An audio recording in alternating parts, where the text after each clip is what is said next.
This is Open Door with Vince Robinson.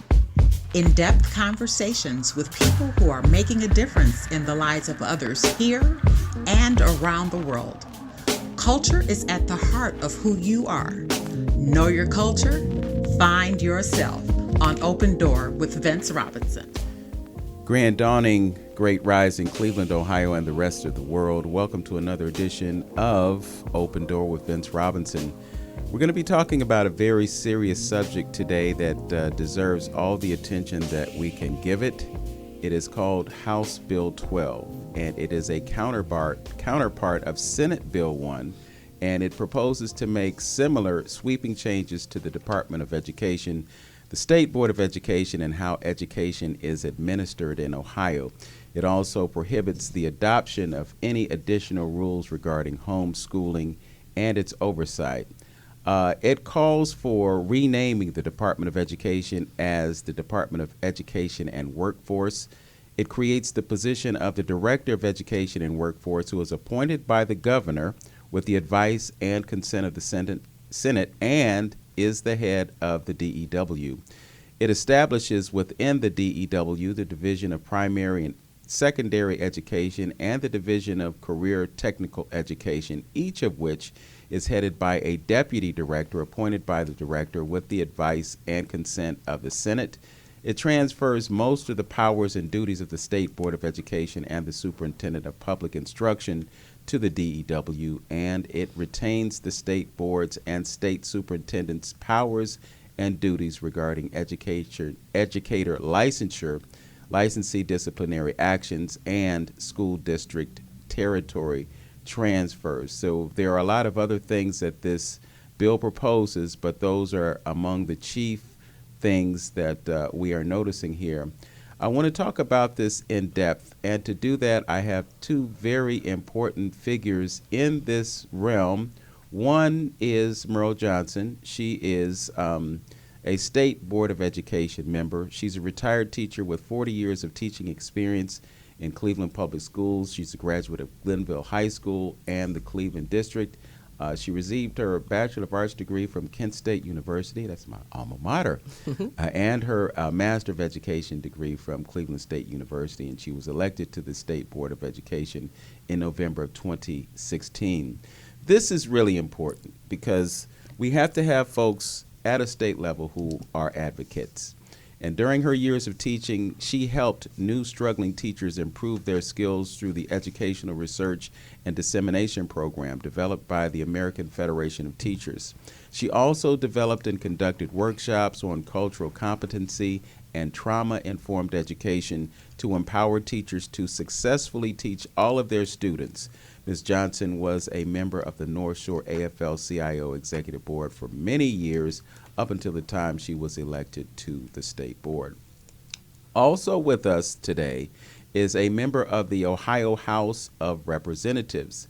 She is Representative Juanita O. Brent.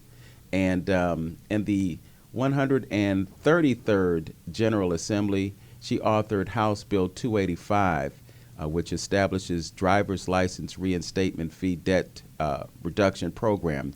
This bill became law in 2020, and now it helps thousands of Ohioans have a pathway to removing suspended driver's licenses. Currently, she serves as the ranking member of the Agriculture Committee, while also sitting on the Energy and Natural Resources, Commerce and Labor, Homeland Security, and Transportation Committees. In addition, she is the first vice president of the Ohio Legislative Black Caucus, which is the oldest black caucus in the nation. There's so much more that I could say about these two esteemed guests, but I'm going to cut it short right there and get to the heart of this issue. Ladies, welcome to Open Door with Vince Robinson. Thank you. It's wonderful to be here. Thank you so much for having me. Well, I can tell you that it's really important for us to have this conversation, and I just want to frame this by saying that it is important that we not only hear about it, but we also act upon it. And there are things that you can do as citizens to make sure that your voice is heard and make sure that those in the legislature know that this probably is not a good idea for Ohio. Essentially what it does is it hands over the power over the education system in the state to the governor, and it wrests power away from the State Board of Education. I have had conversations with Ms. Johnson about this, and she has done a fantastic job of letting me know the implications of this. And it's not just about job security, because her time with the State Board of Education is limited, and as I understand it, she won't be running for re-election. But this is an issue that is so important that she's not just going to ride off into the sunset and collect a check if that happens, but she wants to make sure that when she leaves, the students in this state will be cared for and taken care of. So I'll start with you, Ms. Johnson. What, from your perspective, are the biggest dangers of House Bill 12? Okay, first of all, thank you so much for the invitation to be here about this very important topic. Just want to add to your introduction that I was reelected in 2020, so I want people out there to know that. I'm term limited at 8 years, so I have 2 more years to serve. The most dangerous thing about this bill is that it silences the voices of voters. When I was elected, I had close to 200,000 votes, which means people who wanted me to represent them. It's just a power grab. It creates a situation where you have one person, the governor, dealing with all of our education, K to 12. 1.8 million students rely on our public schools. A number of them are not in our public schools, but the point is that K to 12 would be put in the hands of the governor. And we have to keep in mind, it's important to watch people's behavior to see actually what they stand for. And this is a governor and a Republican Party who created censorship bills for teachers. Said if you teach about social justice or about race, you can lose your license. Your district can lose its funding. Now, fortunately, those 2 bills, 322 and 327, didn't pass, but they'll be back.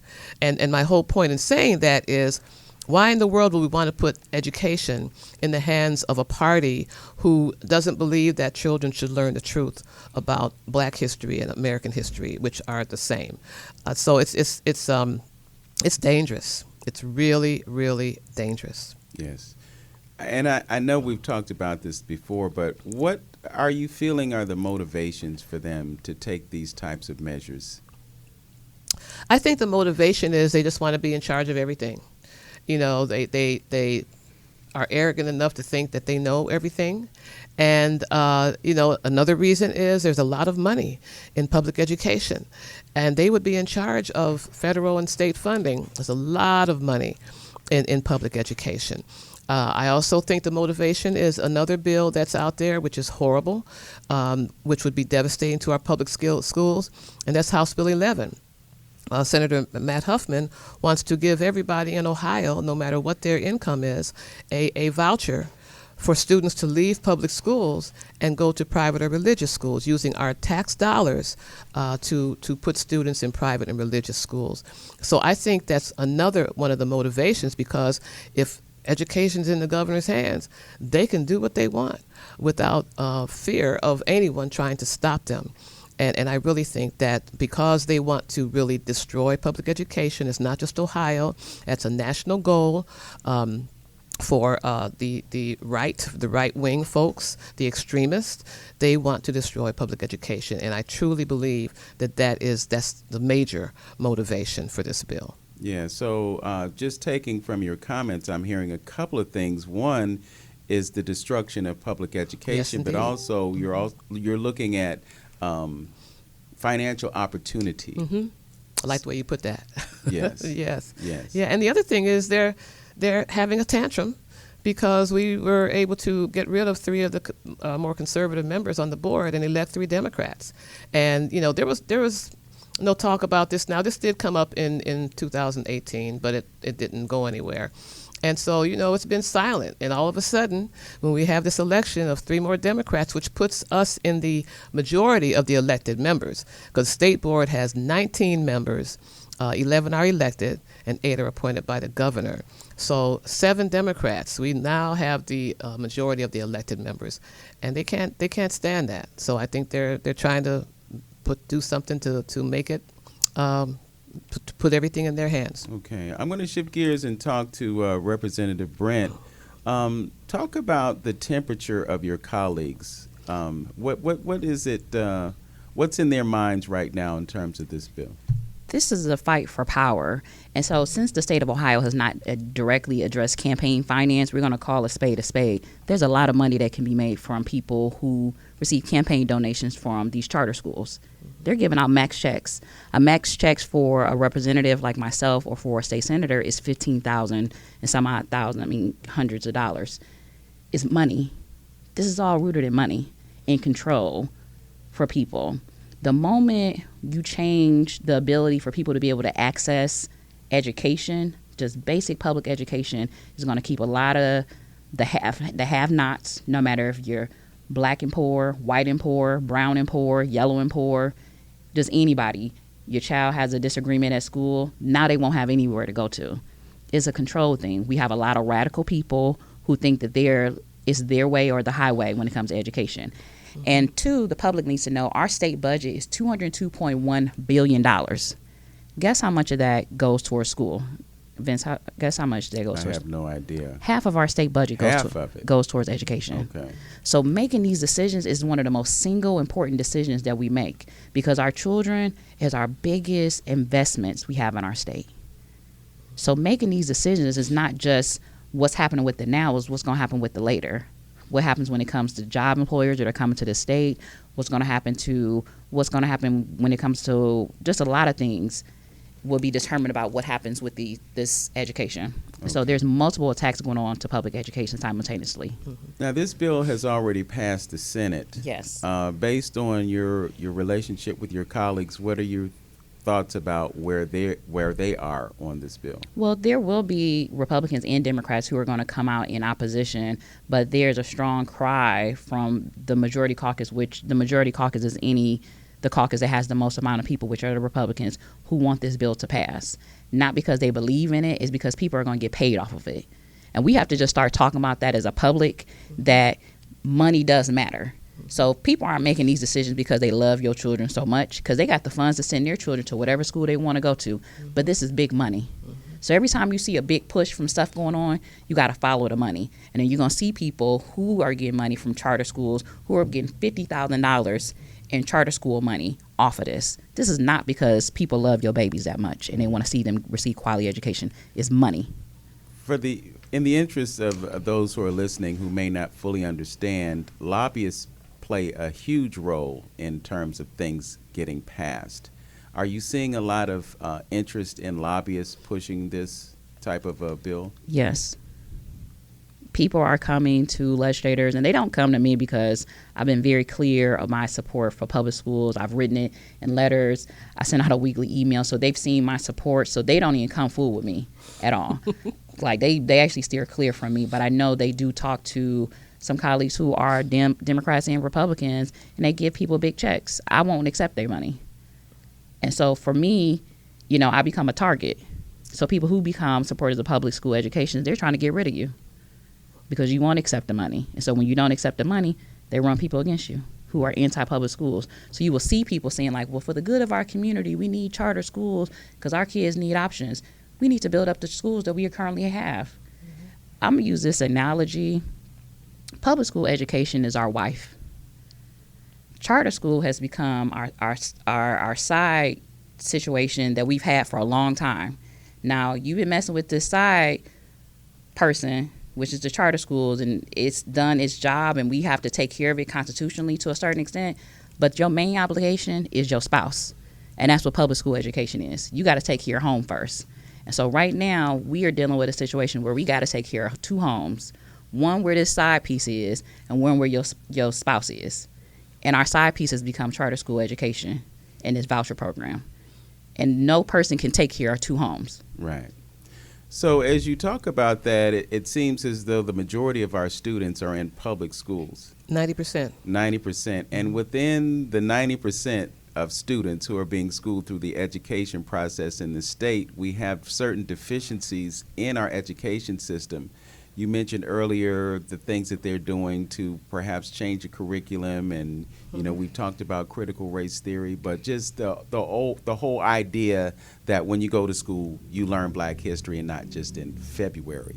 So it seems as though we need an increase in the advocacy so that we can improve the curriculum, so that this education can serve our students to a better extent. And what we're seeing is a destruction of that idea as we move towards this centralized, highly controlled, subject to bias and prejudice and the other things that deteriorate the quality of education. Can you talk about the importance of retaining the school board and members like you who advocate for students? Thank you for that question. It's really important to hold on to our State Board of Education with the power that we have, the authority, I'll say, that we have. We are responsible for state standards.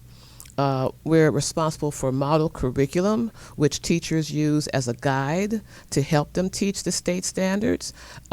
We are responsible for being available to my constituents. I get so many emails with people who just have a problem in their school districts that they haven't been able to solve.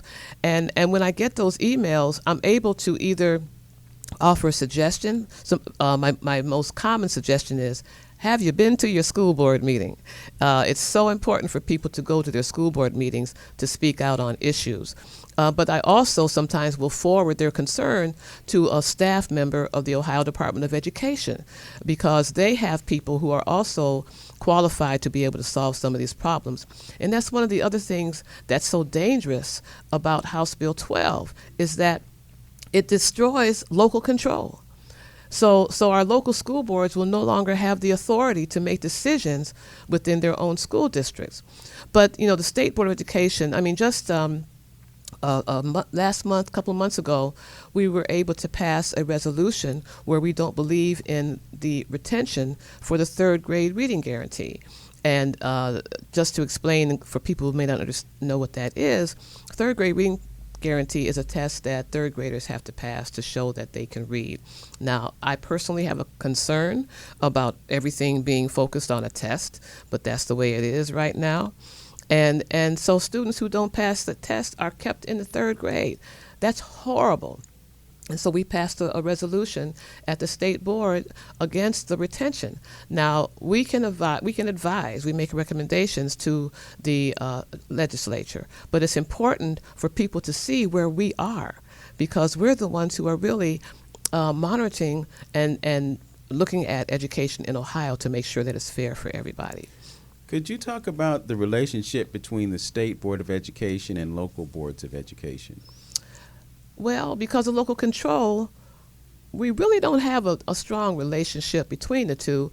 Sometimes school board members will send me an email about something, but because of local control, local school boards are responsible for their school districts.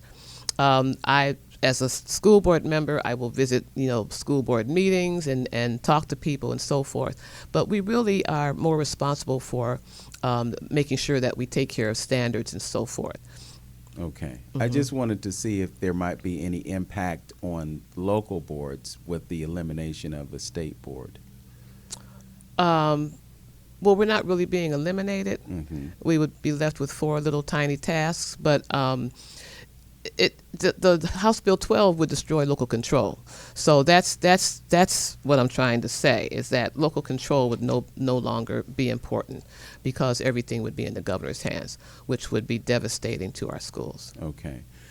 From your perspective, what are some of the other, urgent aspects of this bill, things that they propose to do that you don't think are in the interests of education? Well, they want to dismantle or take over the Ohio Department of Education and create this dual, group organization, whatever, that combines Department of Education and Workforce Development. The legislature, they're not qualified to make educational decisions, and yeah, I said it, because I agree. because most of them are not. Now we have a few. I can't say how many, but a few who might have been teachers formerly. But that's one of the problems. And I'm going to give you the perfect example. Sometimes when the legislator gets a phone call, they think that means it should be a bill, and the legislators decided that we should have a dyslexia guidebook, and in the law it was placed that it would be the final approval would be done by the State Board of Education. Now the problem with that is there were mistakes in the bill itself, and that we had to correct as a State Board of Education, and so that just it creates a problem when they're putting something together that they think they know how to do, and it doesn't get done correctly. It's really a problem. It's really, really a problem. Yes. I can kind of see some parallels in other realms. For instance, right now we're going through a financial reboot, and you're seeing banks closing, and they're moving towards a centralized bank system that's going to eliminate the smaller regional banks. The smaller regional banks are responsible for 70% of the small business loans. So when you reconfigure that, you're going to take away those personal relationships that happen between bankers and their clients. And you're favoring a centralized system, which really decentralizes things and takes away local input and local control for things. So it kind of seems like the same issue. And then with respect to legislators not really knowing their realms, when you look at art and cultural situations, many times you have people serving on boards who aren't artists. So they don't really fully understand what artists go through in their lives, and they're not really positioned to advocate for them because they can't really relate. So to have a legislator who's not versed in education make decisions about education seems to be a little inappropriate. A lot of this is rooted in racism, and I think people have to really, it's rooted in money and it's rooted in racism. And because if you do the right thing, it doesn't just uplift the white people, it uplifts all people. Yeah. And so the hatred of black and brown people is so deep that it's at the detriment of everybody. And so I just say, as being a black person who's raised by black people in a black community, shout out to the Lee and Harvard Ward 1 area where I live. But, we have a heart where we want to see everybody do well, but everybody don't want to see us do well. Good point. And so there's intentionality. If you really want to mess up a society, start off with the education system. That's how you can first hurt a whole community for generations to come, is by hurting the education system. And how people get educated will determine what will happen in their future. What they get exposed to will determine what happens in their future for a lot of people. And so as we talk about at-risk factors and wraparound services, as we talk about, does this school have one school counselor or no school counselors amongst 7 schools? Does this school have after-school programs? Do they have a band? Even in Cleveland, Glenville went to the state championship. Cleveland has no school bands. So where do kids go if they want to be part of a music program? They had to borrow Warrensville's They had to borrow. band. Yeah. So if you want to hurt the education, to hurt our people for the future, mess with the education system. And so they're doing that in multiple ways, no matter if it's dealing with funding, no matter if it's trying to get rid of the state school board. And I tell you, people who don't have means, and I'm not even just say black people, if you have a family, if you have a child, you should be throwing up all types of things towards the State House right now, because they are coming for the neck of your life and your future. Let's talk about that. What can the folks out there do? Well, before that, Representative Brent gave me a great segue. I got to talk about the resolution, the anti-racism resolution, because I think that is a perfect example of this being about black people. Back, in May of 2020, we know that George Floyd was murdered. And in response to that, myself, along with 3 other board members, decided that we needed to do a resolution condemning hate and racism. And so the full name of it was Resolution to Condemn Racism and to Advance Equity and Opportunity for Black Students, Indigenous Students, and Students of Color. It's excellent resolution, very proud of it. We talked about the disparities in Ohio. We have twice as many students being suspended, black students being suspended or expelled as white students, often for the same offense. We talked about preschool black male students who are being disproportionately suspended and expelled, and it's mainly because of racism. We talked about even in the wealthier districts. I've gotten calls from Solon on how black boys are not being treated right. So it's not about how much money is in the district, and so we put that together. We voted in July of 2020. Now, remember that I mentioned there's 8 appointed members, 8 appointed by the governor, but that resolution passed 12-5 with 1 abstention. So it was those appointed members that helped us pass it. So in October of 2020, we became a target for everybody. So not everybody, but people who came in during our public participation. They said all kinds of horrible things against this resolution. And so in 2020, we had another member who was elected, Brendan Shea, and he decided that he wanted to rescind this resolution. And so in October of 2021, the resolution came to us. But what's very important for listeners to know is that the 8 appointed members were threatened by the governor's office and 2 senators that if they did not vote to rescind this resolution about black children, children of color, indigenous students, that they would be kicked off the board. So we voted, and the vote was 10-7 to rescind the resolution. 2 members, Laura Kohler, who was our president at the time, and Eric Pockler, they received a call from the governor's office telling them to resign. So if that's not an example of how this is about black people, then I don't know what is. And at the end of that meeting, I said, people are still going to be doing the work. They're still going to care about diversity. They're still going to care about what they need to do, because a part of that resolution, the most important part, is that we ask school districts to do a reflection, an internal examination of their own involving all members of their school community to examine all facets of their school's operations with a special emphasis on curriculum, hiring practices, staff development practices, student discipline, and so forth. So we said, we can only recommend because of local control, but we said, take a look at your district and see if you're being fair to everybody.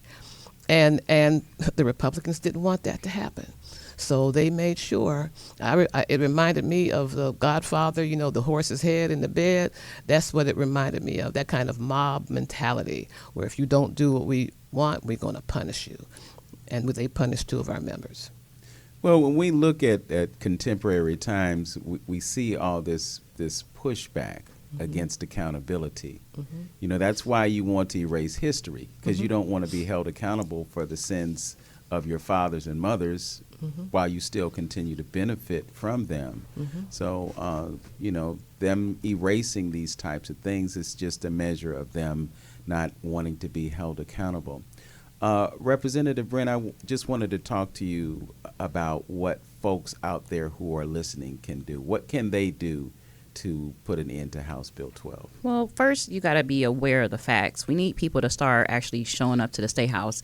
It is $33 to get a round trip ticket on the Greyhound. I occasionally take the Greyhound back and forth to the State House myself because I like to read instead of taking that 2.5-hour drive. So that's 1. We need you to come down. 2, if you cannot physically come down because you have to work, we need everybody working, making income, then we need to turn in a written testimony. And I can definitely make sure we get that information out. I don't have the email addresses in front of me right now, but I know our state school board member does, because I see she has a paper in front of her. So we need people to turn in information to our primary, secondary House committee. We have our ranking member, who is Phil Robinson. He is a black man from Solon, Ohio. His email address is rep19@ohiohouse.gov. I need you to get in contact with that black man and tell him that you want to turn in written testimony, which you do not physically have to show up to testify about that. We also have, for that committee, we have the Chairman Byrd, who is, his email address is rep63@ohiohouse.gov. He is used to actually be a school superintendent back in the day. He got fired. Now he's the chair of the committee. So that just tells you how life works out for people. You get fired from one education thing, you become the chair of education another way. And you work against public education. And you work against public education, the same one that's fulfilling your retirement. But that's another story for another day. But neither here nor there. We need people to come be vocal. If you know people who live near the Columbus areas, I need you to show up. People aren't showing up. And that's the honest truth. And I think part of it, people are just dealing with those at-risk factors of life, people having to go to work, the cost of coming down to Columbus, and just people just don't know, because a lot of times we don't find out about committee hearings until Friday night or even Monday morning ourselves as state reps. So it's not like we get a lot of advance notice to tell you that, hey, the committee hearing is going to be on Wednesday, because we don't find out till Monday. So we need those grandmas who taking care of the baby. We need grandma to come bring herself down and tell grandma it's $33 for a round-trip ticket on a Greyhound. We need her to come down there. We need that stay-at-home mom. We need the person who's the entrepreneur who has the flexibility to come down and physically come down. They need to see our faces. They need to know that we are concerned about our babies. When we talk about just us as a area, I live, and I keep on saying I live in Cleveland Ward 1, which is a 70% owner-occupied area full of people who have college degrees, union workers, people who are retirees who live in this community. But we have not been taught to come down to the State House. We have not been taught to call these people at the State House, like Chairman Byrd. His phone number, for those who are listening, is 614-644-6034. His email address is rep63@ohiohouse.gov. Again, his phone number is 614-644-6034. We need you to contact him, because when we have conversations with him in the hallway or in other places, he's telling me that people aren't contacting him. You're listening to Open Door with Vince Robinson. My guests this morning are State Board of Education member Meryl Johnson and State Representative Juanita Brent. We're going to talk more about House Bill 12 and its threat to diminish the power of the State Board of Education when we return. This is 95.9 FM WOVU, Burton Belcar Community Radio. We'll be right back after this.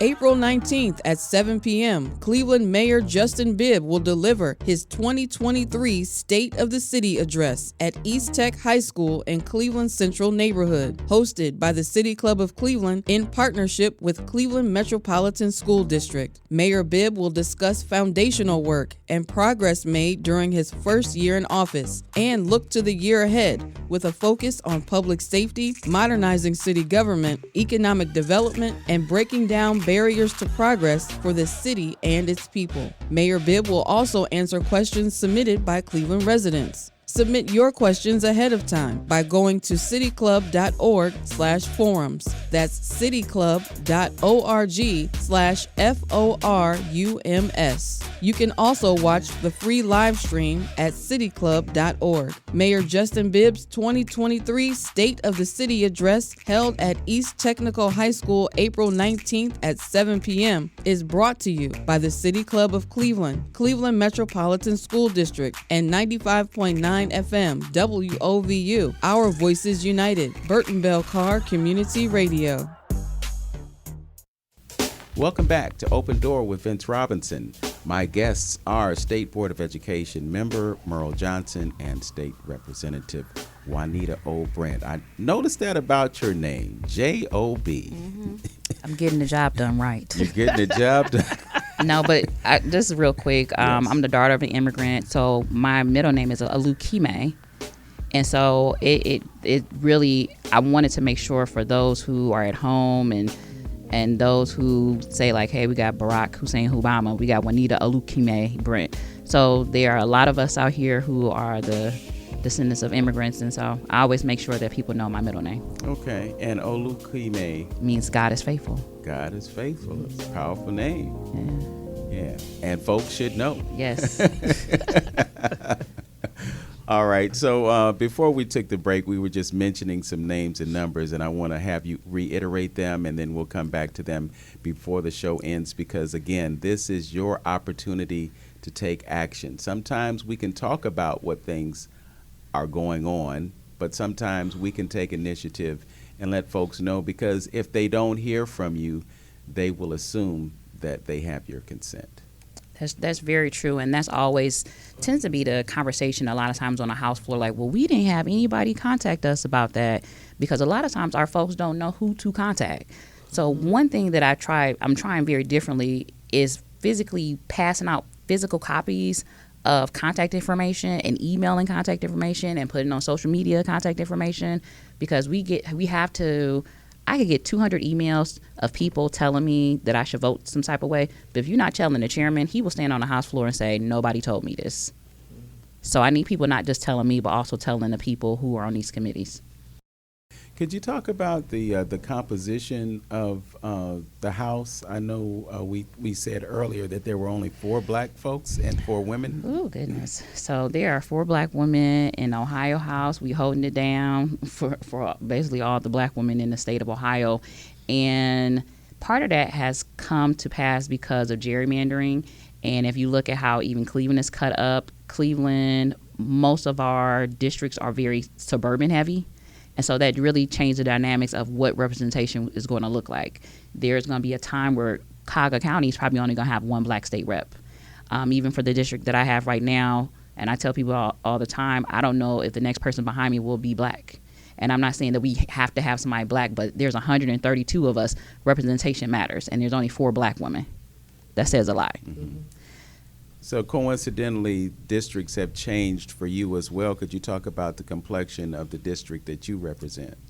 Yes. First of all, let me talk about the representation on the state board. Okay. There are 3 black people out of 19, and one of the African Americans is a Republican, and she has actually said there's no such thing as systemic racism. So you see what we're working with.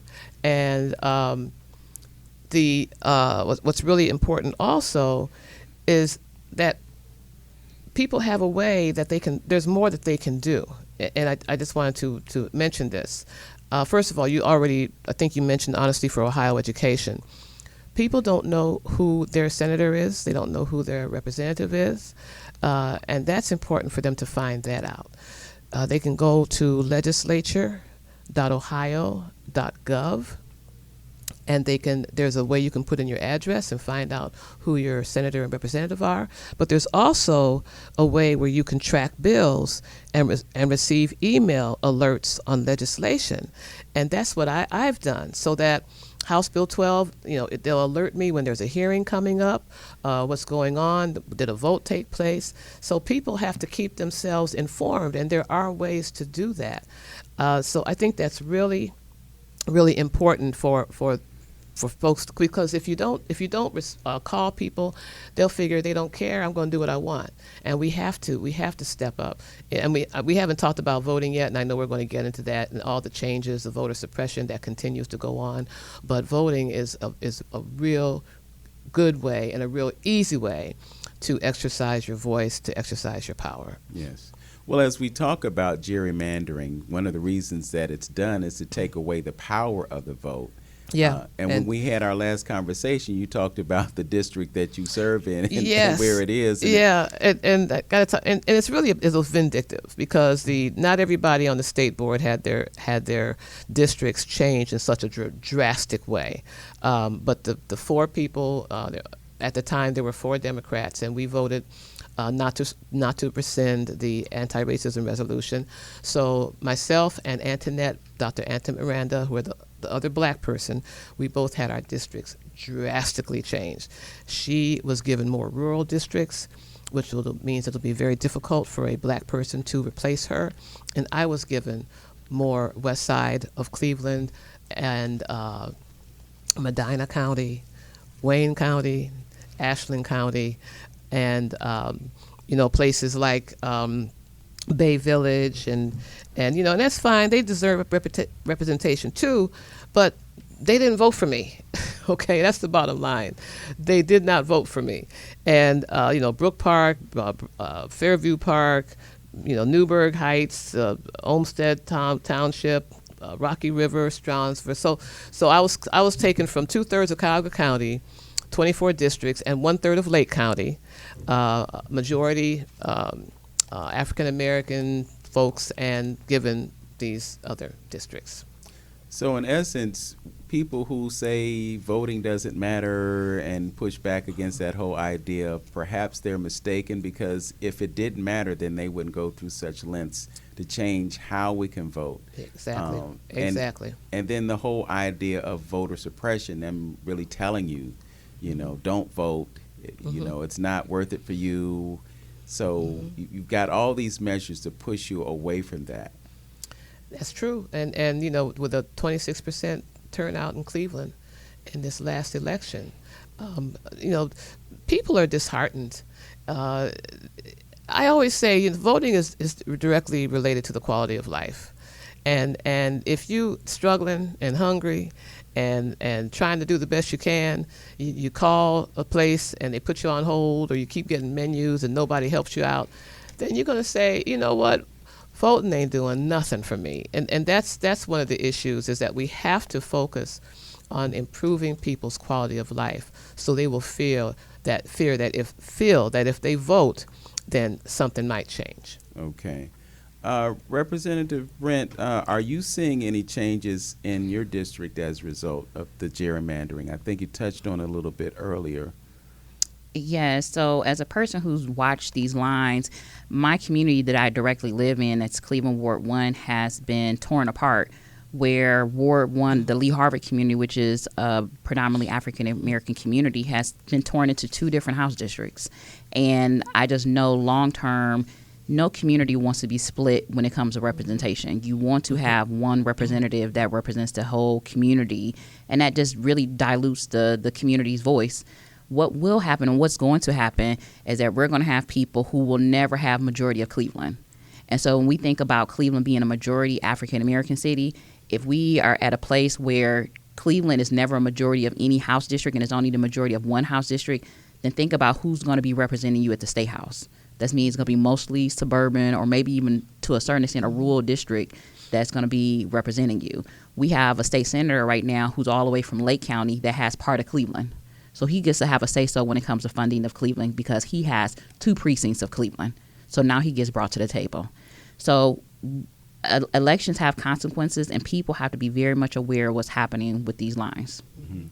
I know that there was some pushback on the gerrymandering initiatives that have taken place within the past couple of years. Are you seeing any traction in terms of reversing some of the damage that has been done? So there is an effort of trying to put that on the ballot. One of our former Supreme Court justice, our chief Supreme Court justice, wants to put that on the ballot. I know she's working with quite a few groups to put that on the ballot, but that's going to take some work. It was a lot of work just to put it on the ballot before, to make the rules we have now. It's going to take efforts to redo it right now. We can see what happened in Michigan, which actually worked out for their benefit. They had an independent commission to deal with redistricting. We need an independent commissioner. We could not have the same people who are making the lines who will be running for the lines. That doesn't make sense. Mm-hmm. Okay. And what's interesting is the former Supreme Court justice that Representative Brent mentioned is a Republican, and that was Maureen O'Connor. And she is the one that was that 4th vote when the gerrymandering lines redistrict lines were ruled out of, didn't make any difference. The Republicans still went ahead and did them. But she was the one that was that 4th vote that said, no, you can't do it that way. So now she's, like it was said, she's organizing to try to get something on the ballot. Yeah. Well, I think that also speaks to the importance of voting for the person and not for the party. Mm-hmm. You know, there are Democrats who are aligned with certain Republican ideologies and so forth and so on, and they push those things through. And as an evidenced in your vote, some folks will reverse their vote just because they're more concerned about job security than they are principle. Mm-hmm. And very true. I mean, the perfect example is when you look at the fair school funding, when it was ruled unconstitutional by the Supreme Court back in 1997, and 3 more times after that. There were 2 Republicans that made up that majority that voted to say that the funding was unconstitutional. So one was Justice Andrew Douglas, and I can't think of the other Republican's name, but it was because of them that we were able to get 4 rulings from the Supreme Court that Ohio's school funding plan was unconstitutional, and it's still unconstitutional. Okay.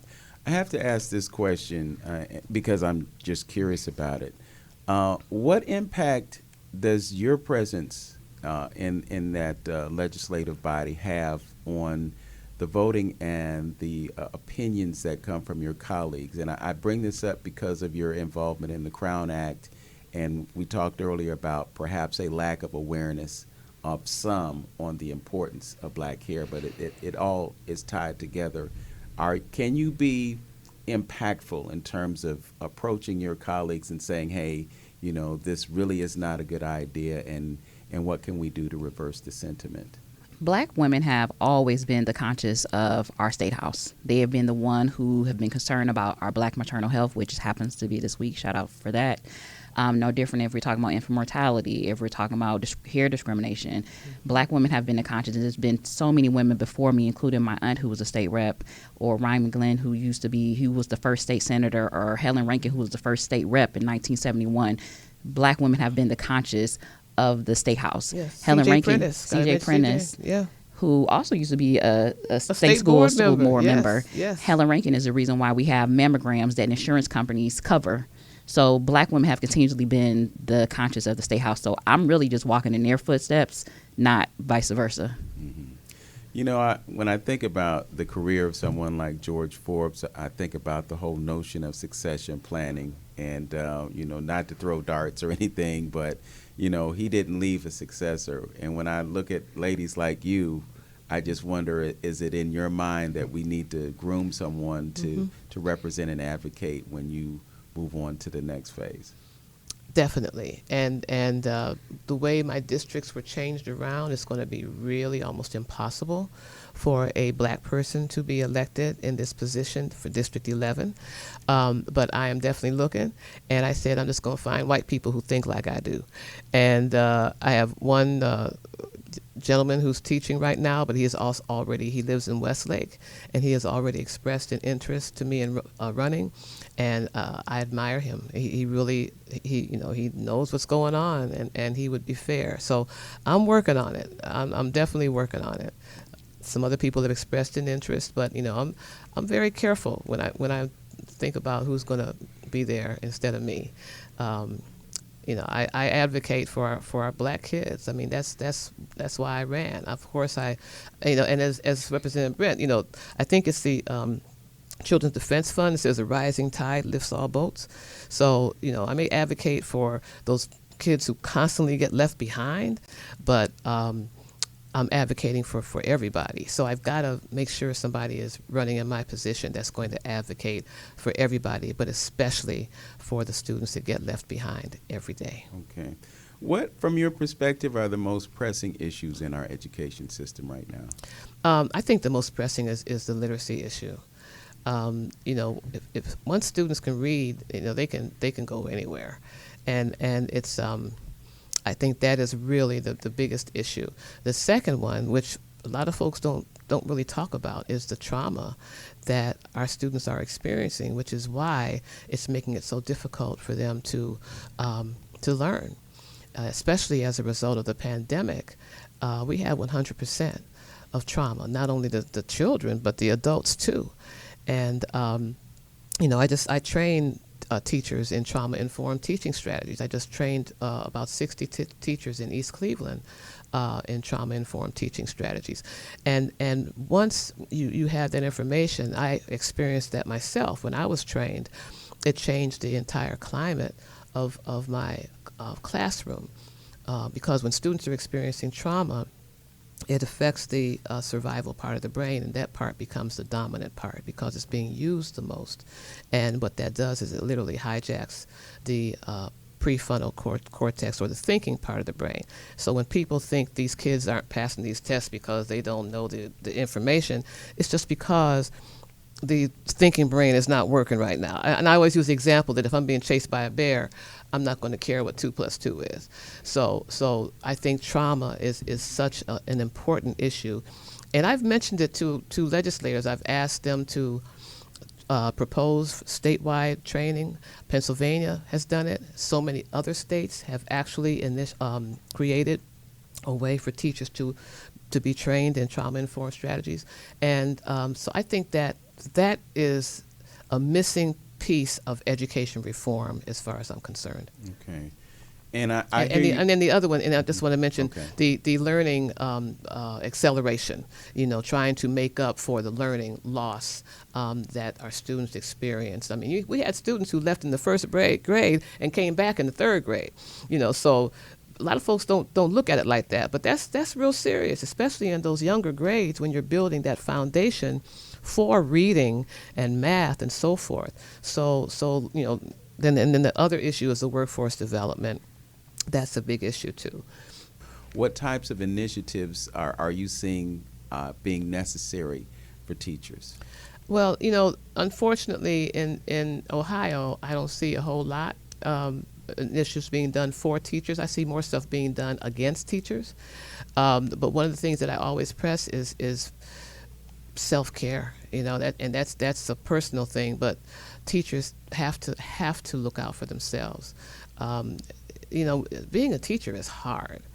I did it for 40 years.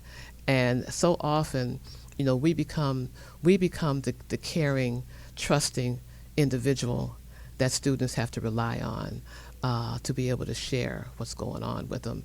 And I remember I had a student, she was an A student, and suddenly her grades dropped. And in talking to her, I found out that she was being abused. Now, she couldn't have shared that with her parents, she didn't, but she was able to share it with me, and I was able to get help for her. And it was amazing because, even her physical appearance had changed. And after she got the help, I went to our guidance counselor and so forth, and it was like a complete turnaround. And so that's just so important that teachers have so much that they have to be responsible for. So my response to your question is, I don't see the state of Ohio doing anything to help teachers, and Representative Brent may correct me on that, but I personally don't see anything. But I just know that I try to advocate for teachers wherever I go. Well, I'll turn to her and ask her, what are your feelings about that? The state of Ohio, we're dealing with a bucket with a hole at the bottom. We know that we have teachers that are leaving, but instead of working on a retention plan to cover up that hole, and I always like to use analogies because people can visually think about a bucket with a hole in the bottom. Doesn't mean teachers are still coming out no matter what you're putting in at the top. So we're making change in laws to make it okay for veterans who have no teaching background to now become a teacher in your child's school. I don't know what war experience that my father, who's a veteran of the Air Force, has to be teaching in anybody's school. But now they're trying to pass a bill to allow that. So instead of trying to take care of the teachers we have with good retention programs to see what type of support they need, because they are one of our biggest assets to help our biggest asset, and that's our children, we're doing things to bring people into the system instead of taking care of people who have been educated. I've talked to many educated people, even, our state school board member, Meryl Johnson, who have masters, doctorates, and you're going to bring somebody in here who has little less than nothing just so we can have somebody in the system? Make it make sense. Mm-hmm. We have to talk about retention. How do we keep people in this place of educating our kids, that they feel supported, they feel financially compensated, that you don't just have to be married to somebody rich to be able to be a teacher, to afford to be a teacher? Mm-hmm. Why aren't we giving better tax credits for teachers who are pouring into their classrooms and letting them have that money back into some type of way? We are giving tax credits for everything in a little bit. We are giving like $1 billion in tax credit to Intel. If we can give $1 billion to Intel to make a chip, we should be doing the same thing for our teachers. So until we prioritize that, until we take care of that, there's constantly going to be a chipping away of public education. And you're going to take away good teachers. Now we have a system where you don't even have to have a degree. They're just trying to have anybody just be a substitute teacher. You can have a GED, you can have a high school diploma, and be a whole substitute teacher. No, I'm not joking. Yeah. Yep. That's hard to believe. People think because they went to school, they're experts. And it doesn't work that way, because you went to a K-12 school doesn't make you suddenly an expert. I used to wear a button that said, "Those who can teach, those who can't make laws about teaching." Ooh. It's really hard when you have students who are misbehaving, not because they're bad, but because they have brains that need to heal. and the thing that we know that heals a traumatized brain are things like art and music and poetry and dance. And so many schools and districts have taken those things out. Why? Because the focus became testing. People always say, well, how come kids can't do cursive writing? When I do voter registration, they print their name because cursive writing wasn't being tested. So when testing first came on the scene, they started removing all those subjects that were not being tested. So that's why students, when I was writing on the board cursive, my students would say, Miss Johnson, I can't read that. And I say, oh, excuse me, my bad. And I have to actually erase and print everything. But it's all because testing has become this king of the world, and it's just wrong. Well, it seems as though there is a perpetuation of the status quo. And we've had this conversation before. The school funding model is broken, and it's been broken for a long time, and it hasn't changed. And I just wonder why that is. We all know how important it is to have art and culture in the schools, but when they cut budgets, those are the first things that get cut. And then you mentioned that Intel gets $1 billion tax credit. Who's more important, the children or the corporation, the profit or the pupil? I think it's really more important for them to make money than it is for our students to get a good education. People need to follow the money. And sometimes the dispatch, even the plain dealer, does a good job of just talking about people's campaign finance reports about where people are getting their money. You need to follow the money. Where are people getting their campaign donations from? So people need to follow the money, and that's critical because everyone comes from this good heart, like, well, why wouldn't people want to take care of the children? Why would y'all want to take care of the children? Because there's profit to be made for your child to be dumb. There's profit to be made for your child who now is not educated. Now they're working this peony job. And the fear that I have is what's going to happen with artificial intelligence. Oh, my goodness. Because a lot of our kids are not going to be ready for that. They're not even ready to use PowerPoint. So let's not even talk about them ready to utilize artificial intelligence. I just received an email, McDonald's and quite a few other businesses are going to be going to a place where they will not have people working inside of it. I spent some time with me and some farmers this weekend. I was just in Versailles, Ohio, where they have drones that are going to be used instead of having feeders.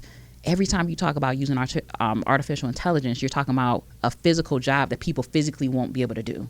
So you need to be ready to be able to handle doing the mapping for the drones. So somebody's going to have to know how to do the coding to map the ground. Our kids are not getting ready for that at all. That's the problem. Yes. Well, quiet as it's kept, the new workplace is going to be the internet. And AI is replacing a lot of the jobs. So you can go into that McDonald's, use a kiosk, place your order, and then a window comes up and you use a QR code and there's your Big Mac. We had a discussion at the state board meeting last year about AI being used to grade the tests, the essays on the tests. And I had a problem with that because AI was marking them wrong, marking the essay questions responses wrong if the student repeated a part of the question to answer it. And when you say the reason the boy was sick was because, well, AI was marking it wrong because they had repeated part of the question. And I was like, that's not a good idea. But they got AI in there because teachers were complaining about not getting the responses back fast enough. So AI was the solution. But it's gonna be interesting. I started to say it was gonna be a mess, but I'm not gonna say that. And I'll say this: there's nothing wrong with artificial intelligence. We just have to be ready to utilize those services. I was just in D.C. a couple of weeks ago, and I was also in Seattle, where they have these people-less grocery stores. You don't see anybody. You walk in, you put your card in as you go in to your cart, and it's people who work behind the scenes, like the computer engineers, but you don't see anybody, no baggers, no nothing. So we have to get our people ready for the future, and that's what education needs to be, getting our kids ready for the future. Okay. Yeah, there was just an interesting cartoon in the Plain Dealer that I put on Facebook.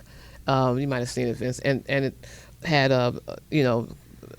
from the prehistoric days, it had the monkey and then the human, and then it had the person programming, and then it had AI, and then the next picture was a person with a chain around their neck, and to me that meant that AI is eventually going to take control. It's going to we're not going to be independent thinkers and problem solvers and so forth. So it's a way to look at it. And there's good things about AI, of course, like grading essay tests faster so you get the responses back in a quicker way. But, we've just got to be very careful. There was an article that said some scientists are saying we need to slow down and take a look at it. So it's going to be interesting. Okay. Well, what you can do right now is you can write your legislator and tell them no to House Bill 12. We're going to leave it right there. I want to thank State Representative Juanita Brent and State Board of Education member Meryl Johnson for joining me on Open Door with Vince Robinson, and I want to implore you to take action.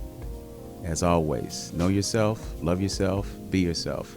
Make today your best day. Peace.